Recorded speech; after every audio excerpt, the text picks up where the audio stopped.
Look, I'm not here just to throw information at you. I'm here to help you train smarter, live stronger, and perform longer. This is where we talk about what it really takes to build capability that lasts, in the gym and in life. Welcome back to the Longevity Performance Podcast, where we break down training, performance, and purpose so you can build a body that lasts a lifetime. Today, we are talking about something that every athlete, lifter, and every human deals with, and that's stress. The good kind, the bad kind, and the kind that makes you question your life choices because your playlist decided to skip to the Pink Pony Club mid-set. We all deal with it, but not everyone understands it. Most people treat stress like a villain, something to avoid, suppress, or manage. But the truth is, stress is one of the most honest tools your body gives you. It's feedback. It's signal.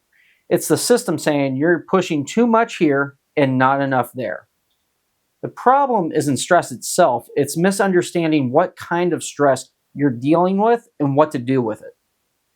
So today we are diving into that difference because not all stress is bad. In fact, the right kind might be the reason you're still improving.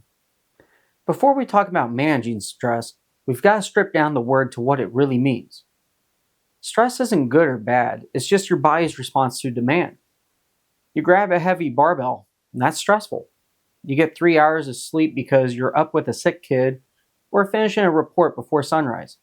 That's also stress. The body doesn't label them, it just adds them up and reacts. The model that explains this the best is the General Adaptation System, or GAS. It's basically how the body handles every load. In phase 1, which is the alarm phase, something hits your system, whether that's a heavy set, a sprint, or a long day, and your body fires up the stress response.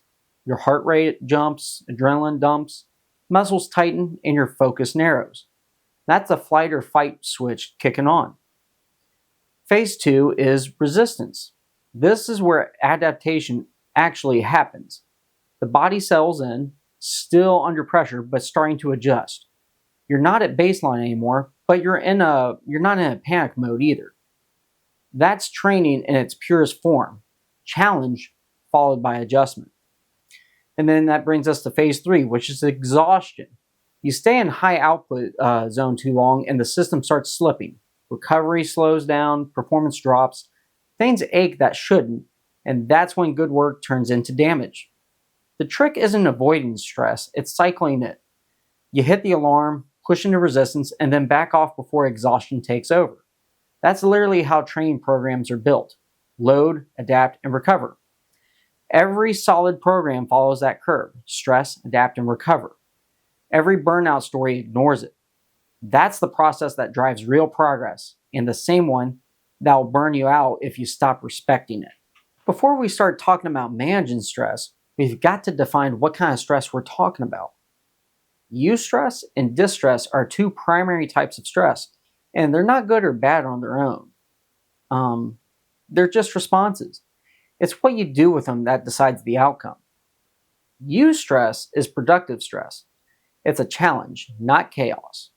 It's the type that pushes you just far enough to adapt physically, mentally, and emotionally. It's getting up early before you train, before work. It's studying hard for something that matters. It's doing the hard things on purpose because you know it'll move you forward. But distress is very different. Distress happens when the load outweighs your capacity to recover. It's the same stress response, but just overstayed. It's when training turns into punishment. It's when responsibility turns into resentment. Sometimes the stress doesn't come from bad things. It comes from too much of the right things all at once. So for example, I had a client going through pharmacy school. He's a high performer, he's strong in the gym, and he's very disciplined. But the mental load of the coursework, exams, and rotations started to stack up fast. His body wasn't breaking down from the weights, it was the constant background stress chewing through his recovery. We had to scale back his training a bit, not because he was lazy, but because his recovery budget was already being spent somewhere else. That's the part that most people miss. Stress is cumulative. Your body doesn't separate emotional, mental, or physical stress. It just tallies up the total. Even positive life events carry stress. A new job, moving houses, getting married, having a kid, they're all good things, but they're still very stressful. They demand energy, focus, and time. The trick is to recognize which stressors are serving you and which ones are draining you. Eustress builds capability. It stretches you towards something meaningful. Distress chips away at it and makes it it takes more than it gives. Your goal isn't to avoid stress, it's to manage the balance. Just enough to grow, but not enough to break down. And the cool part is, training teaches your body how to handle stress, period. When it's balanced right, lifting doesn't just make you stronger in the gym, it builds a more resilient system overall. You start handling work, life, and even emotional stress better because your body's been trained to adapt, recover, and reset. That's the real carryover of smart training: stress tolerance, not just strength. Your body doesn't know the difference between a heavy deadlift and a heavy day at work. Stress is stress. The source changes, but the load still counts. Your nervous system doesn't care if your heart rate's up because you had a hard set of squats or because you've been sitting at the BMV for 3 hours watching the screen say you're still the number 47th person in line. It just logs the total and sends a bill later. So I had a guy at the gym tell me one day, man, I've just been feeling beat up lately and everything just hurts. So I asked him, when's the last time you deloaded? He said, I took it easy for a couple days. So 4 days later, as he was deloading more, he was pulling 495 for 5, and then he did another set of 3 after that. I looked at him and said, wow, that was one hell of a deload, wasn't it? So my point is, recovery isn't just absence of effort, it's the presence of intent. A deload isn't a vacation, it's a calculated reset. And sometimes not the training that needs change, it's everything else. You can't fill the bucket halfway with life stress and expect to add training stress without it something overflowing. That's why we plan deloads, even when our athletes don't think we need them. It's because in performance, fatigue isn't proof of effort, it's proof of poor pacing. If you're constantly wrecked, you're not working. It's not that you're not working hard, you're working blind. Because in the end, there's no difference between overtrained and under recovering. They both end the same way. It's underperforming. Overload is a powerful tool, but it's also the easiest to abuse. When used right, it builds new capacity. Now, when it's abused, it burns out the system that made capacity possible in the first place. The line between those two outcomes is a lot thinner than most people like to admit. When we use something like a Circumax in training, the goal isn't to see how much you can endure, it's to create a deliberate overreach that forces adaptation. You're teaching the nervous system to handle higher output, not testing how close you can get to blacking out under the bar. Most people think overload means as heavy as possible, but overload is a principle, not a number. It's any form of stress that pushes your body just past its current limits, enough to demand growth, but not destruction. We use it sparingly, a week, maybe 2 tops, but because that's all the nervous system needs to get the message. Anything longer than that, it just stops adapting, it just starts defending itself. The same logic applies outside the gym. A little overload can sharpen you. It forces you to focus, have attention, and accountability. But stay there too long and it stops being productive. The body doesn't adapt. It starts holding the line until something gives out. I've lived that firsthand. I was working as a college strength coach at my alma mater, Capital University. And while doing that, I was running the weight room in Olentangy High School, trained a few personal clients on the side, and working on my master's degree online.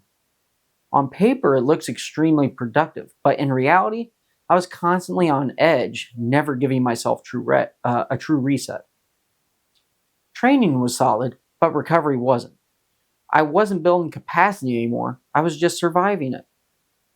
That's the mistake most people make. They confuse doing more with doing better. Here's where it hits hardest. People don't know when to walk away. They hit a PR and it moves clean, and instead of respecting it, they'll think, well, that felt easy, I'll go up. That's not progress. That's gambling with good odds and bad judgment. When you hit something big, even if it felt smooth, that's when your system is reaching deep. It's overreached whether you feel it or not. And if you keep stacking attempts, you're not chasing growth anymore. You're chasing validation. It's like getting 3 blackjacks in a row and thinking the next hand is going to pay out even bigger. You don't double down, you just cash out. The longer you stay at the table, the faster the house is going to collect its winnings back. So, the best lifters, and honestly the best performers in general, have the discipline to stop when it's working, not when it fails. That's not weakness, that's respect for the process. Overload is one of the best teachers in training, but only if you listen before it starts screaming. One of the biggest lessons in managing stress is learning that it doesn't come just from the workouts, but it comes in waves from life as well. So, the same way we cycle intensity in training, life stress has its own seasons as well. At Agoge Performance, we see it every year. We usually try to peak our athletes right before Thanksgiving if possible. That way, our strength is high, conditioning's dialed in, and everyone's feeling that edge.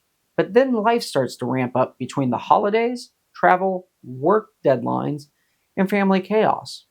It's like stress swaps uniforms but keeps the same job description. That's why once we hit that point, we purposely shift gears. We transition into unilateral work so we can focus on more balance, control, and less overall system fatigue. On paper, it looks like we're pulling back, and we are, but not in a way that loses progress. Unilateral training forces precision. It's slower, more deliberate, and harder to overload recklessly. You can't ego lift a single leg squat or a split stance press as long as you're using the right variations. They're self limiting by design, so the movement itself sets the boundaries. That's why it's perfect during high stress times like the holidays. It lets the athlete stay sharp, keep movement quality high, and maintain strength without crushing their recovery. Instead of trying to match the chaos of life with more chaos in the gym, unilateral work just shifts the focus. It rebuilds balance both physically and mentally. It reconnects movement patterns, stabilizing the joints and reminding the body how to move well again. It's also a mental reset. You can walk into a gym during a crazy week, train hard for 45 minutes, hit clean reps, and walk out feeling like you did something good for yourself instead of adding another layer of exhaustion. That's not taking it easy, that's training with purpose. We build that shift into our annual rhythm on purpose. You can't stay in max effort phase forever. If you never back off, you never build it up again. So as the year winds down, we tone down the intensity and let stability, movement, and recovery take the lead. Then, once the dust settles, we push again, stronger, faster, and more balanced. That rhythm, stress, recover, rebuild, is what keeps you progressing instead of burning out. It's also the foundation behind how we structure everything at Agoge Performance. Our Train Heroic team program follows that same logic. Structured overload followed by planned recovery, built for athletes who want capability that lasts. Because longevity isn't about doing more, it's about knowing when and why to do it. So whether you're an athlete, a coach, or someone just trying to stay consistent through the holidays, remember, there's no shame in pulling back when it's time. That's not quitting, that's setting yourself up to come back even stronger. The body's capacity isn't built in the single block. It's built in the balance between them. Stress isn't the enemy, it's the test. It shows you when you're strong, where you're slipping, and where you've been pretending balance doesn't matter. The point isn't just to escape it, it's to use it to turn the pressure into progress. That's the whole game. Learning how to walk the line between adaptation and exhaustion without falling into either. Because when you understand stress, you stop chasing extremes. You start training with purpose. And that's where longevity starts to take shape. So as you move into the next few weeks, whether it's from the holidays, work, or just the weight of life, remember this: you can't control everything, but you can control how you respond. Adjust the load, change the movement, breathe, and train like you're building something that has to last, because you are. If this episode hit home, share it with a training partner or someone who might be on the edge of burnout. And if you want to see how we build this system into real programming, check out the Agoge performance team on Train Heroic.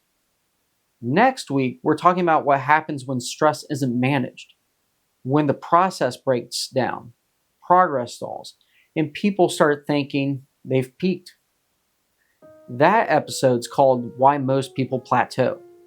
We'll break down how to recognize it, how to fix it, and how to build momentum that doesn't rely on luck or hype.